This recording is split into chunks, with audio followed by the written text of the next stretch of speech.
having to go to my father-in-law and let him know that the money he invested in my business was gone, and also from my dad. And they invested how much? They both invested, and my dad was a school teacher, so he didn't have a lot to invest, but he put about half his life savings into it. Yeah. So did you end up paying them back eventually? I did. Nice. So that must have been good. Yeah. Those were some of the highlights. Yeah.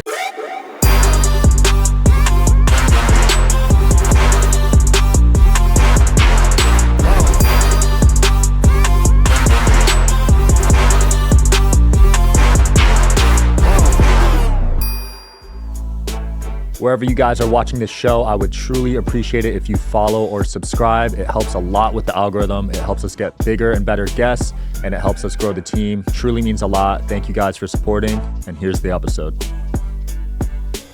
Welcome back to the show, guys. Digital Social Hour. I'm your host, as always, Sean Kelly. Got with me a fellow podcast host, Chris Lee. How's it going? Good, man. How are you? I'm good, man. Can't complain. I love the kicks. Thank you. Excited to be here, and glad you noticed. I'm a big shoe guy. Yeah. How many sneakers you got? Oh, man. Probably got 150 pair. Damn. Yeah. So you go to all those sneaker conferences? No, not that big. Okay. I'm more of a just spend full resale, kind of guy. And but not traveling to the conferences. But I do like my sneakers. I know the founder of SneakerCon, so I'm gonna put you guys in touch. Cool. I like to always give back to people that come on my platform. Nice. I am every guy that's trying to sell sneakers' perfect dream. Perfect. So outside of sneakers, let's talk about what you're doing. Yeah, man. Got a lot of stuff going on with the podcast. Recently exited my business, and Which business? Rocking and rolling. So we sold to private equity. So my company that I founded on my garage, Soul Gym Power. We sold it off to private equity a year and almost a half ago. Okay. And then I recently, about 6 months ago, I get bad with time, but five or 6 months ago, I stepped down as the CEO, took the chairman role, and so not actively involved in the day-to-day anymore there. So, Got it. Yeah. So you stayed with the company when you sold? Yeah. So typically with private equity, they're investing in founders, investing in the guys and the structure and whatnot. And so we got paid a bunch of money, rolled some equity forward. It was a 9-figure exit. Wow. And so rolled it forward. So I still have some equity there, but just no longer involved in the day-to-day. That's crazy, man. Yeah, I just had Alex Mayer on yesterday. Okay. And one of the things he was telling me was after he sold Zeusk for 9 figures, he felt kind of lost. Yeah. Did you experience that? So he probably left right away. I didn't feel lost until I stepped down as the CEO. Right. And it's probably one of the most difficult times of my life, frankly. Damn. Yeah. I've gone through probably like 4 different like real low points in my life. That was it. That was the most recent and probably the lowest, which is crazy. Plenty of money, plenty of different things, great things to be thankful for. I have an awesome family, wife, everything like that. But my identity shifted, and I had attached it to this business that I had born, right? Like it was started in my garage. 6.5 years later, I'm stepping down, and it was tough. It's really almost difficult. Like your kid. At that point. I mean, yeah, exactly. Yeah. You view the employees that you're interacting with day to day as like your family, and no longer being involved with them and having that same purpose. It's difficult. And I did it for all the right reasons. Did it to spend more time with my kids. Did it spend more time doing acquisitions and of other businesses and investment portfolios and stuff. But you can only dedicate so much to more time to your kids. Like I didn't have, if I tried to go and dedicate 60, 70 hours to them, like that's too much. Right? like they're just like, Dad, you're annoying. You're around too much. There's a balance. Yeah, there's a balance. Absolutely. And so, we struggled for probably about 6 weeks. 6 weeks. Trying to find purpose. Wow. Yeah. That's actually on the shorter side from what I've heard other founders, but still that must have been a bad time. Yeah. So after 6 weeks, is that when you started the podcast? So I had made the decision to start the podcast beforehand, and I was like working towards getting it going. But yeah, man, it was hard to find motivation and hard to like because I was just still stuck where I was previously, you know. So money doesn't fix everything. No, absolutely not. Money is simply a magnifier. Yeah. Shout out to today's sponsor, NordVPN, my personal favorite VPN. You can change your virtual location very easily with Nord with one click and sometimes even 0 click if you want to have on auto connect.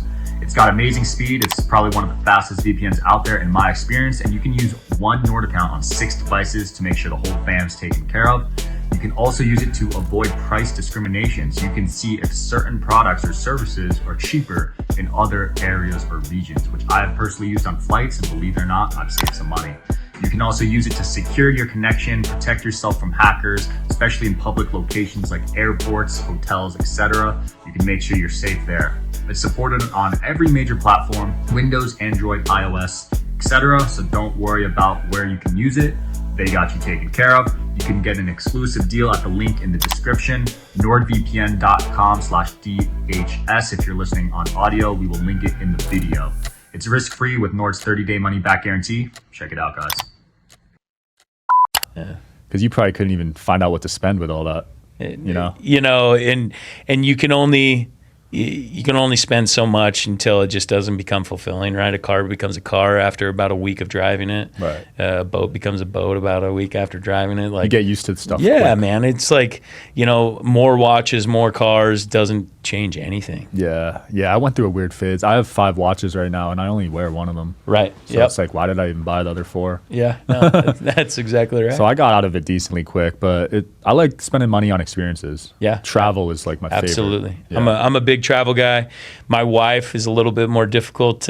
She doesn't like traveling as much. She'd rather be home. Really? Yeah. I love traveling. I mean, we have a pretty awesome house. We got 23 acres, and wow. You know, it's a little retreat, and we've really customized it a lot to fit our needs and wants, but yeah, so she would rather be there. Yeah, if you got 23 acres, I can't imagine traveling anywhere better than that.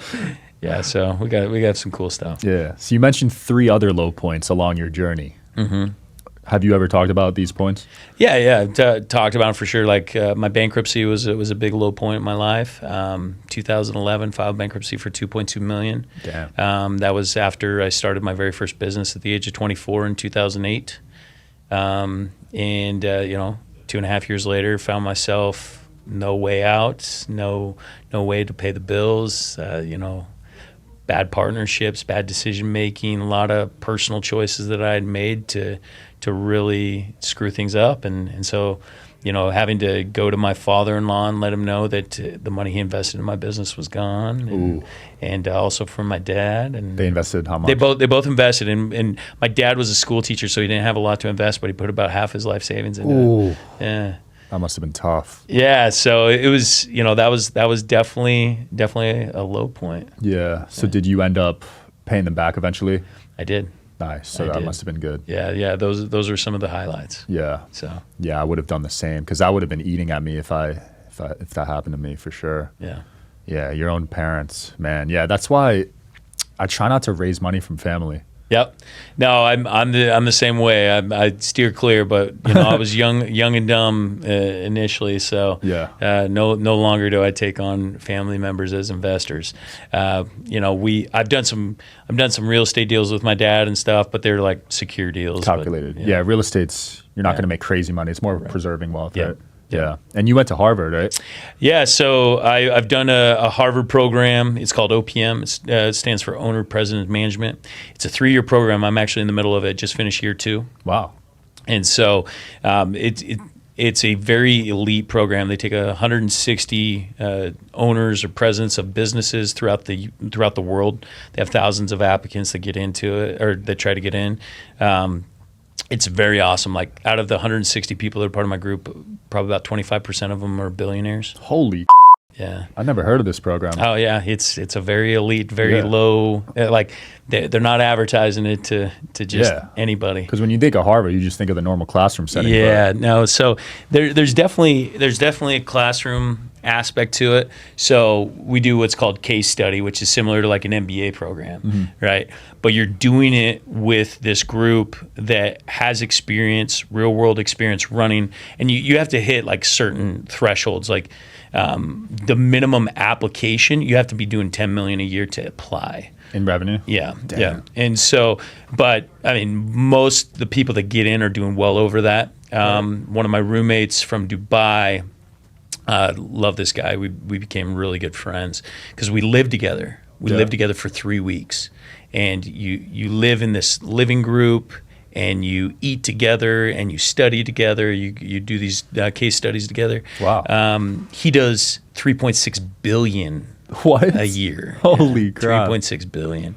And so, and he's not even the greatest of it. Like, we got the second richest guy in the world. His oldest son is part of our group. Yeah. Will I Am is a part of our group. Damn. You got all kinds of really cool things. It's an awesome program. So I just got back from that a couple weeks ago, and I'll finish it next fall. Dude, it's now on my bucket list to get in there one day. That's awesome, man. Yeah, you'll love it. Being surrounded by 160 guys on that level must be super inspiring. Yeah. And it's 160 people that don't have time. They have time for 3 weeks. So it's literally 3 weeks in a different area 3 weeks. We live on Harvard Business School campus in Boston. in Boston. Nice. Yeah, dude, it's phenomenal. Wow. I wonder if other universities offer this. I don't know. I haven't looked into it, but Harvard is the name, and they got some of the best professors. And the cool thing is their professors a lot of times have real world experience. Like our negotiation professor, he did private equity for 20 years, sold for a couple $100 million, and then decided he wanted to teach. Dude, that's sick. I actually just had a Harvard professor on the show last week. That's cool. Yeah. Awesome. Never made it that far, but it's cool to say you're doing it now. Yeah, I'm actually a college dropout. I don't have a degree. Wow. And now when I graduate from Harvard, I will actually be granted Harvard alumni status and all that stuff, but still a college dropout. That's sick. So you were not good in school. I was actually phenomenal in school. I just it wasn't for me. So I had 165 credits. You need 120 to graduate. I was planning on being a doctor. Right. And I had a 3.96 GPA. Damn. And did all those things, but once I decided the school was no longer serving me, and I dropped out to start a business. So wow. Because I went there for education, I didn't go there for a degree. And that's the problem with today's children in society, is that they go for the paper, not for the actual learning. Right. So it's very rare to see entrepreneurs do that well in school. Like I'm very shocked that you were valedictorian pretty much. Yeah, close, but yeah, I actually really enjoyed school. I enjoyed learning of all different types. So yeah. And is that when you had your caffeine addiction, those school days? Man, my caffeine addiction has actually been more recent. I recently gave up caffeine about 2 weeks ago. Oh, yeah. brand new. So brand new. I was drinking about 600 milligrams a day. Holy yeah, is that like 12 coffees? So I actually don't drink coffee. What do you mean? But, yeah, I don't drink coffee at all. So it was all like pre-workout and energy drinks. Yeah. So that's probably even worse. So even worse. So, man, so part of my religion, I don't drink coffee, don't drink tea, don't drink alcohol or any the main addictions. But I justify drinking energy drinks. But recently gave it up. So, man, I try to be as pure as possible. I don't eat sugar, white flour, fried foods. Damn, that's hard in Vegas. That's hard anywhere. Yeah, that's true. Wait, you mentioned religion. What religion? I'm the Church of Jesus Christ of Latter-day Saints. So LDS, most people call us Mormons. Yeah. Mormons, okay. Yeah. You know what? I like Mormons. Yeah, thanks. I never was exposed to them growing up in Jersey, but I went to Salt Lake to visit my friend like 5-6 years ago. Yeah. And I was like, what is a Mormon? And then I got around the people. They're all super respectful. They don't drink, do and that's sort of how I live too. So. Yeah. Yeah, it's cool. Yeah, it's how I grew up. My dad was a convert to the religion. My mom was part of like the early days. Like her ancestry actually went and settled Utah. So wow, yeah, that's fascinating. Yeah. So you were going door to door. So I've done door to door. Yep, I was a two-year missionary for my church in Oklahoma. Learned Spanish and also a little bit of Marshallese. What's Marshallese? It's from the southeastern Pacific or southwestern Pacific. It's an island language. Yeah. Damn. So would you contribute your success to just being very good at learning? I would say most of my success is based off of, one, putting God and family first, and then two, being very education centric. Right. And so for me, it's just like having a real purpose behind what I do. My purpose has never been money. Money is a derivative of value created. And so I love creating value. And so, I feel like. Are you interested in coming on the Digital Social Hour podcast as a guest? Well, click the application link below in the description of this video. We are always looking for cool stories, cool entrepreneurs to talk to about business and life. Click the application link below, and here's the episode, guys. I am a lifetime learner, and I'm always looking for ways to be educated. So I, throughout my career, at least once a quarter, I'll go spend money to go to a mastermind. A lot of times I'll speak at masterminds, but I don't count those. I actually want to learn from others as well. And a lot of times it's surprised people. I've gone to like 20, 25 person, and I'm like, very in the room, like one of the most successful people, but I'm there to actually learn from them. And wow. And so that is, it's just something that I'm dedicated to. I want to be the best version of Chris Lee possible. Dude, I love that. Yeah, something about masterminds just powerful. Like it changed my life. I joined a mastermind when I was 21. It cost $100,000 to join, right? Was that Dan's? Dan's. Cool. Dan's cool.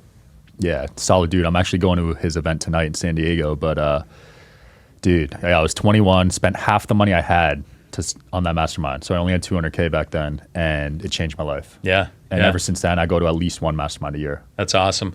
Yeah, so, some people look at events as mastermind. I love to be in a room where there's like 10 to 12 of us, and we're just discussing the things that are working and not working within our businesses, personal life, those type of things. Right. And like using each other's minds to be able to overcome. And like that's, my network is definitely absolutely been where I've been able to grow. Yeah, I love that. I had David Guillaume on last month. He owns Mary Roos Organics, supplement company, and he's similar. So he has group chats. There's one if you're doing 10 million, 50 million, 100 million. And he said all they do is help and critique each other's businesses. It's like That's 10 awesome. to 12 guys in each chat. Love it. Yeah. Love it. And when he told me that, I was like, yeah, I'm not surrounding myself with the right people to get to the next level. Yeah. Because I've been stuck at the 7-figure range for 3 years now. Yep. And I can never crack that 10 mil range. Yeah. Usually the people that are stuck at the seven figures is because they're like phenomenal solopreneurs, right? Like them, maybe a couple VAs, a couple team members or whatnot. And to really get to the next level is typically a process and a team thing, like actually building out a management team in order to get there. Like that's really what worked for me is I've always been able to recruit, always been able to cast a great vision. And as I've casted the great vision, I've been able to attract people that are more talented than me to come be a part of my team. Yeah. And so, that was one thing that I learned in growing my business. We built it from 0 to 1,300 employees in 5.5 years. Damn. And we did that all organically, without acquisition. We did it without outside investment, all bootstrapped, and it was because we got people bought into the vision. That's crazy. And we were willing to relinquish power and let other people have control over certain aspects of the business. No, you're spot on with that because I am a solopreneur, or maybe one person max, and that's probably why I've been stuck at 7. But also there's some comfort in that too. Yeah. Because once you start hiring, I feel like there's increased responsibility, right? Yeah. Like, did you have a lot of pressure when you were hiring fast? Absolutely, man. But, for me, I think the reason why most people are unwilling to get outside of that comfort zone is because they're solely focused, and nothing against you, but just the population in general is like they don't want to take that next step because it's so much about the money, and they feel like that they're going to lose control of the money and they might lose everything, right? Where for me, like, building a team has always been about the team and the story and like doing incredible things. And like when you can rise above that, above like the money and the control and everything else, like it's no longer scary because like I'm here for the experience. Like I just want to experience something that I haven't done before. And the only way I'm going to get there is I got to be around people that have done it before, right? Learn from them, mimic them, and go and do it regardless of my fears. I mean, no, that's spot on. No, I appreciate that criticism because my thing is I go all in So I'm not building myself a safety net where if the company fails, I could fall back on. So I think that's sort of my issue. Yeah.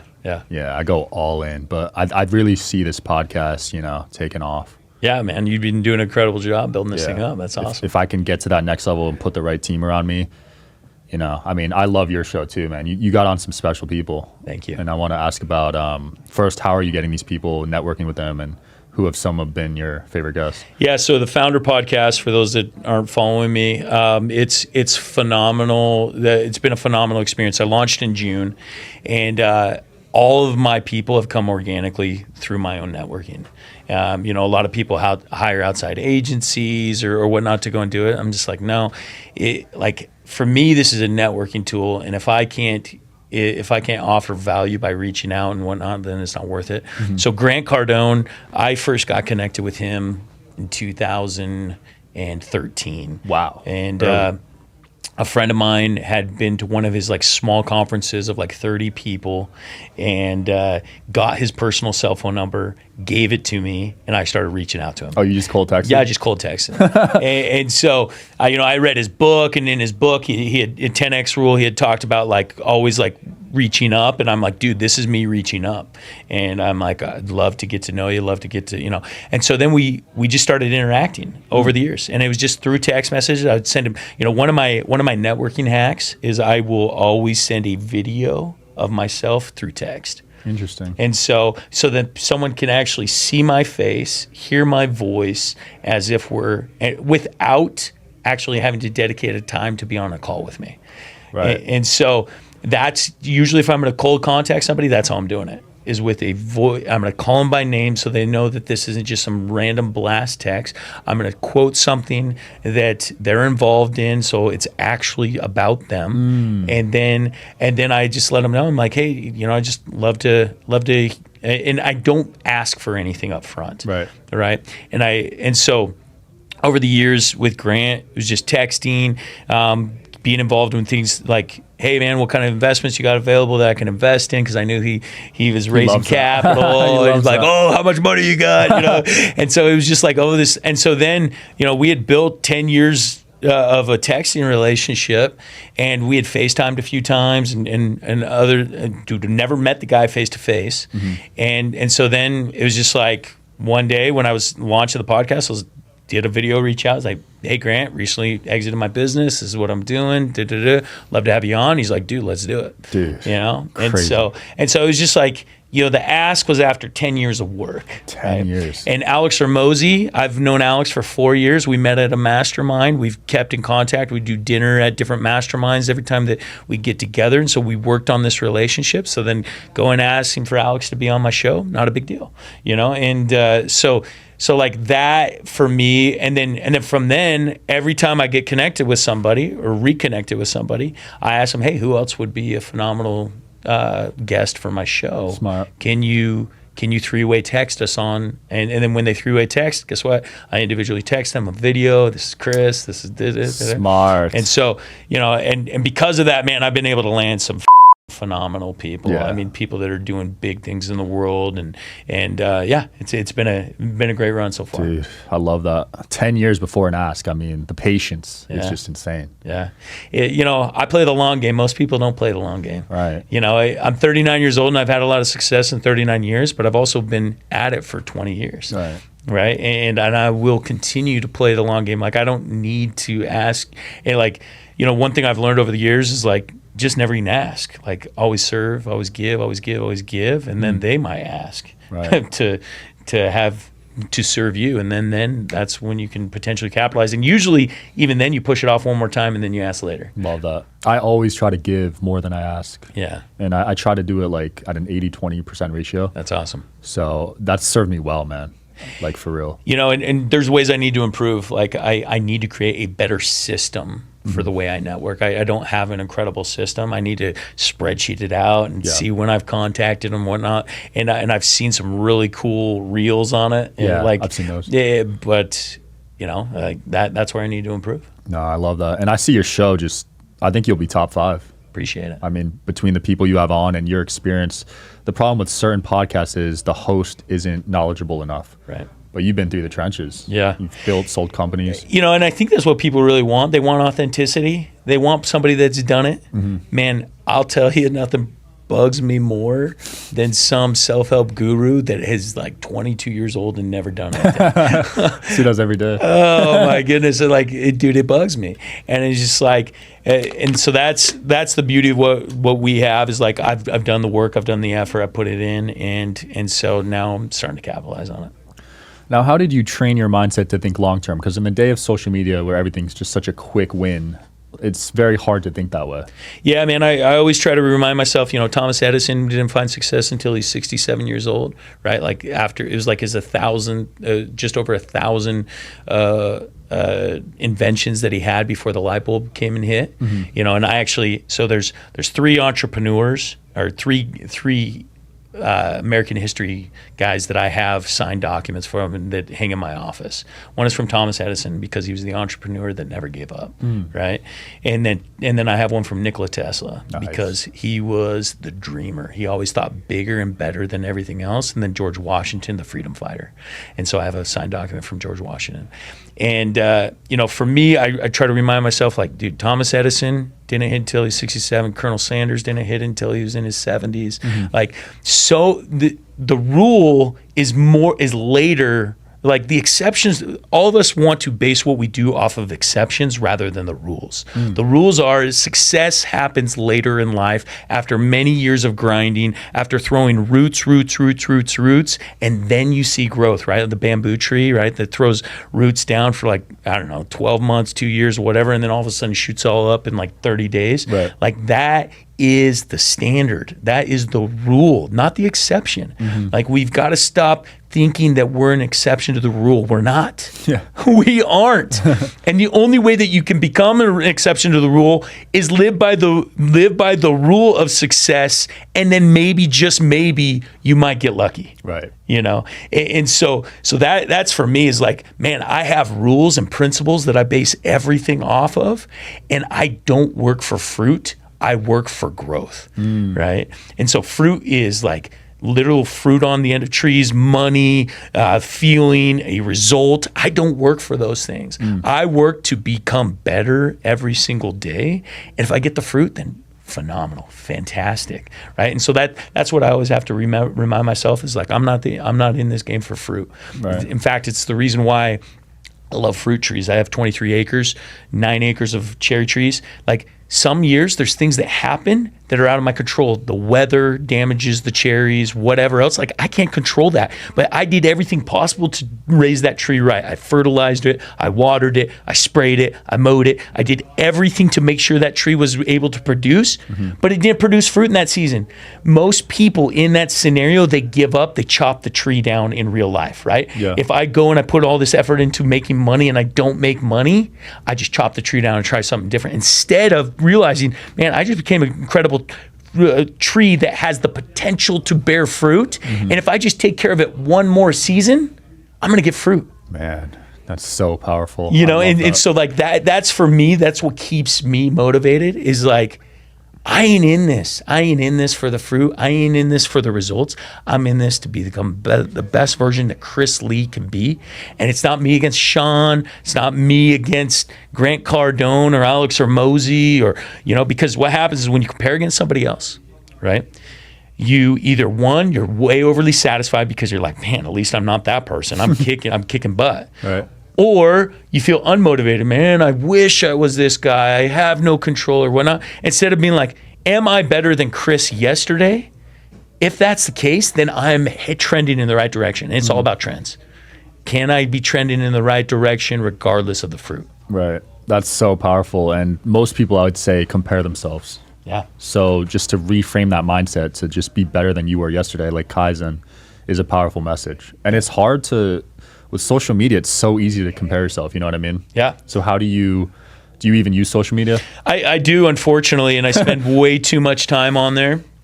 But I do it more for market research. I like to see what other people are doing, what's working, what's not working. Okay. And, you know, when someone's having success and I feel myself feeling some hint of jealousy or whatever else, I have trained myself like to like snap out of it and like like clap my hands for them, right? Like that's the thing I have to remember is like I gotta celebrate the success of other individuals, and I gotta be grateful for where I'm at. Gratitude is like the number one thing that you have to start with. As long as you're grateful for your current circumstance, your current blessings, your current family, whatever else, then it doesn't matter what anybody else has. Yeah. Right. And so like start with there, remind yourself, and that's usually what helps me. Powerful. Yeah, I keep a gratitude journal. Yeah, it's awesome. Every day the past 3 years. It's really kept me grounded. Awesome. Yeah. Love that. I want to talk about an incident you had recently with a drunk driver. Yeah. 120 miles per hour. Yep. You came out pretty much no damages, right? Yeah, man, it was crazy. The only thing I have, I don't know if you can see on camera,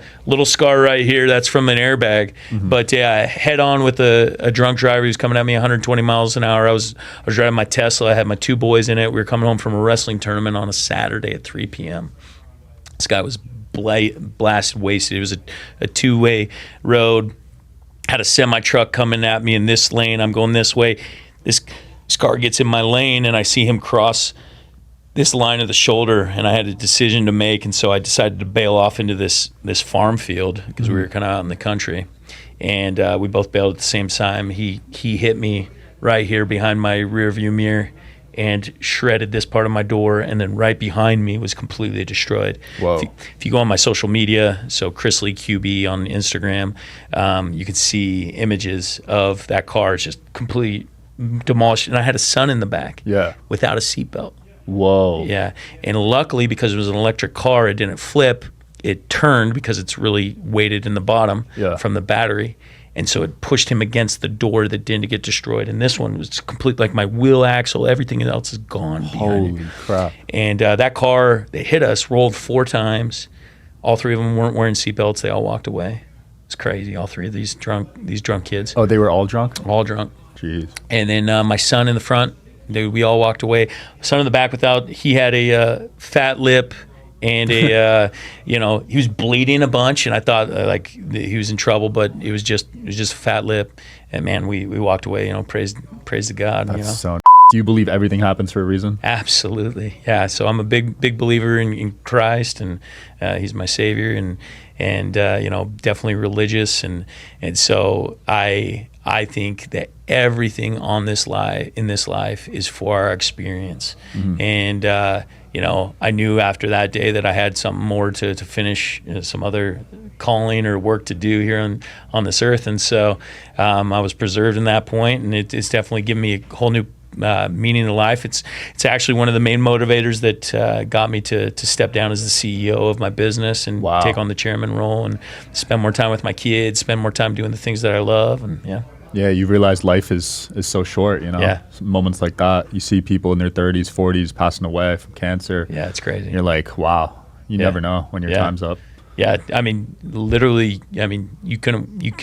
you potentially won't wake up tomorrow. Yeah. We at any point, I've seen people pass away in their sleep, cancer, all the things, man. It's crazy. Nuts. Yeah. And a lot of people in that moment would dedicate their lives to putting that other person in jail. Yeah.